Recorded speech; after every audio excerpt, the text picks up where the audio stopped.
امریکہ ایران جنگ اور پاکستان کے اندرونی معاملات میں اس قدر ہیپننگز رہے کہ پاکستان کے میڈیا کی نظر سے افغانستان میں پیش آنے والے انتہائی اہم واقعات سرعت کے ساتھ پیش نہیں کیے جا سکے۔ افغانستان میں نئی بنتی ہوئی جیو پولیٹیکل صف بندی میں پاکستان فی الحال خاموشی اختیار کیے ہوئے، کیونکہ پاکستان چاہتا ہے کہ افغان طالبان رجیم پر صرف دباؤ بڑھایا جائے تاکہ مقاصد حاصل کیے جا سکیں، لیکن یہ خاموشی بتاتی ہے کہ پاکستان اس رجیم کو ہٹانے کا فی الحال خواہش مند نہیں ہے۔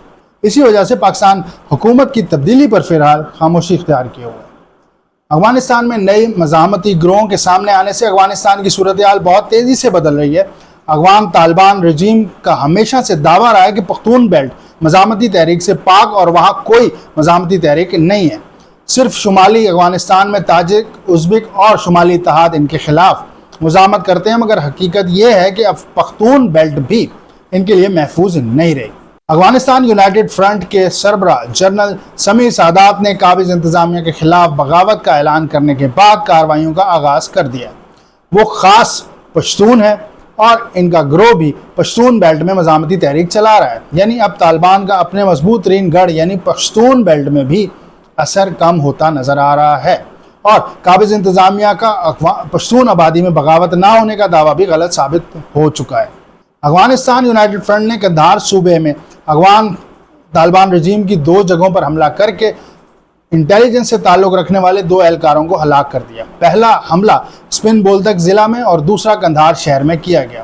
افغانستان فریڈم فرنٹ کا دعویٰ ہے کہ اس کی فورسز نے شمالی افغانستان کے صوبے بدخشاں کے ضلع زیبک میں تقریباً 4 گھنٹے تک شدید جھڑپ میں طالبان اہلکاروں کو پیچھے ہٹنے پر مجبور کیا۔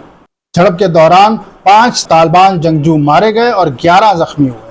طالبان مخالف گروہ فریڈم اینڈ جسٹس موومنٹ نے دعویٰ کیا ہے کہ اس کے جنگجوؤں نے صوبہ زابل کی حکومت کے دارالحکومت کلات میں بھی فوجی کارروائی کر کے طالبان کی ایک چیک پوسٹ کو نشانہ بنایا۔ افغانستان یونائٹڈ فرنٹ نے قندھار، ہلمت اور بادیس میں طالبان کے مرکزی پولیس ہیڈ کوارٹر پر حملے کیے۔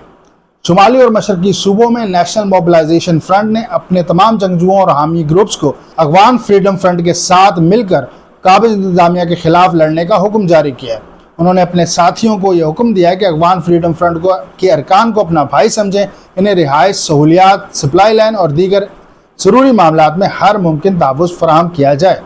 فی الحال کوئی گروپ کسی ایک علاقے پر قابض نہیں ہوا، لیکن انہوں نے طالبان رجیم کو الجھا ضرور دیا ہے۔ طالبان رجیم تاجکستان کو مزاحمت کا اہم سیاسی اور لاجسٹک مرکز سمجھا جا رہا ہے، کیونکہ صدر امام علی رحمان کی حکومت طالبان کی پشتون حکمرانی کے سخت خلاف رہی ہے، اور احمد شاہ مسعود کی قیادت میں نیشنل رجسٹرڈ فرنٹ کو سیاسی پناہ حاصل ہے، مگر تاجکستان سرکاری طور پر اسلحہ فراہم کرنے کی تردید کرتا نظر آیا ہے۔ دوسری جانب اپنے خلاف بڑی مزاحمت سامنے آنے کے بعد بھارت کے زیر اثر قابض افغان رجیم نے پاکستان پر مخالف گروہوں کو اسلحہ سپلائی کرنے کے الزامات عائد کرنا شروع کر دیے ہیں۔ پاکستان نے ان بے بنیاد الزامات کو سختی سے مسترد کرتے ہوئے کہا ہے کہ افغانستان پہلے ہی امریکی اور اتحادی افواج کے چھوڑے گئے 7.2 ارب ڈالر کی مالیت کے ہتھیار رکھتا ہے۔ افغانستان میں سوویت دور کے ہتھیاروں کے بڑے ذخائر بھی موجود ہیں۔ ان ہتھیاروں کو پاکستان سے جوڑنا اصل مسئلے سے توجہ ہٹانے کے مترادف ہے۔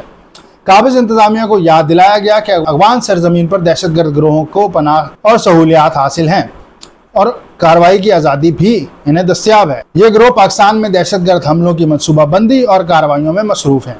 ہم متواتر یہ مطالبہ کرتے آئے ہیں کہ افغان طالبان رجیم اپنی سرزمین پر موجود دہشت گردوں کے خلاف مؤثر کارروائی کریں اور اپنی سرزمین کو کسی ملک کے خلاف دہشت گردی کے لیے استعمال نہ ہونے دیں۔ یہ الزام در حقیقت اصل مسائل سے توجہ ہٹانے کی ایک کوشش ہے۔ میرے مطابق اب پاکستان کو افغانستان سے متعلق پالیسی بدلنے کی ضرورت ہے۔ طالبان اور افغانستان کا مزید بوجھ برداشت نہیں کیا جا سکتا۔ جو فریق ہمیں پاکستان کے لیے بہتر پالیسی بناتا نظر آئے، اس کی سفارتی اور سیاسی حمایت کرنے میں کوئی مذائقہ نہیں۔ ابھی بھی پاکستان کسی مداخلت کے موڈ میں نہیں ہے، اور افغان انتظامیہ ان مزاحمتی گروہوں کا مقابلہ کر سکتی ہے تو ان سے نمٹ لے۔